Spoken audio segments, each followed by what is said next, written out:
الحمد للہ وحدہ لا شریک لہ والصلاة والسلام علی من لا نبی بعدہ۔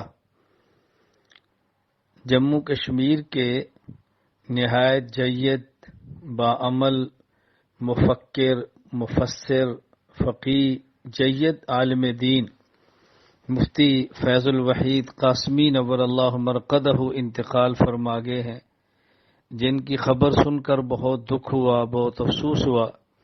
انا للہ و انا الیہ راجعون۔ انا للہ ما اخذ ولہ ما اعطى وکل شیء عنده باجل مسمى۔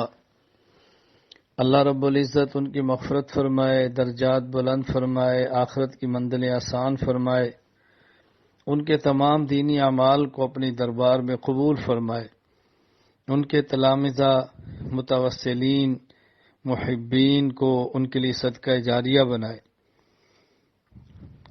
اللہ رب العزت نے ان کو بے پناہ صلاحیتوں سے نوازا تھا، دین کا درد رکھتے تھے، علاقے میں علماء حق کی پہچان تھے، بہت بڑی خدمات ہیں ان کی، اللہ اپنے دربار میں قبول فرمائے۔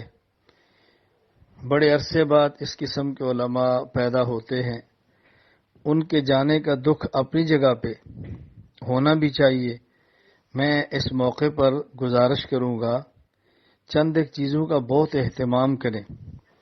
نمبر 1، حضرت مفتی صاحب کے اہل خانہ یا ان کے تعلق والے احباب سے تعزیت کریں، حضرت کے لیے مسلسل اصال ثواب کریں، ان کے لیے مغفرت کی دعا کریں، ان کے ادارے کی ترقی کی دعا بھی کریں، کوشش بھی کریں۔ جو حضرات حضرت کی زندگی میں حضرت کے ساتھ یا ان کے ادارے کے ساتھ جس طرح تعلق تھا، تعاون فرماتے تھے، حضرت کے جانے کے بعد بھی جاری رکھیں، اور جو ان کے شاگرد ہیں، مریدین ہیں، ان کو چاہیے کہ حضرت جس عنوان پہ کام فرماتے تھے، جس طرح دین کا دفاع کرتے تھے، دین کے جذبے کو لے کر پورے علاقے میں خدمت سر انجام دیتے تھے، آپ تمام اس کام کو جاری رکھیں۔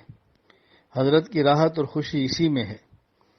اور ایک اہم گزارش کہ کسی شخص کے جانے پر افسوس اپنی جگہ پہ، جو حضرات زندہ ہیں، کام کر رہے ہیں، ان کی قدر فرمائیں، ان کے ساتھ تعاون فرمائیں، ان کے لیے دعائیں کریں، اور ان کی شرور اور فتنوں سے حفاظت کے لیے اللہ کے حضور ہاتھ پھیلا کر دعائیں مانگیں کہ اللہ تعالیٰ ان کی دعوت کو قبول فرمائے، محنت کو قبول فرمائے۔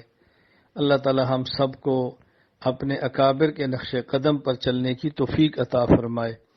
السلام علیکم ورحمۃ اللہ وبرکاتہ، وآخر دعوانا الحمد للہ رب العالمین۔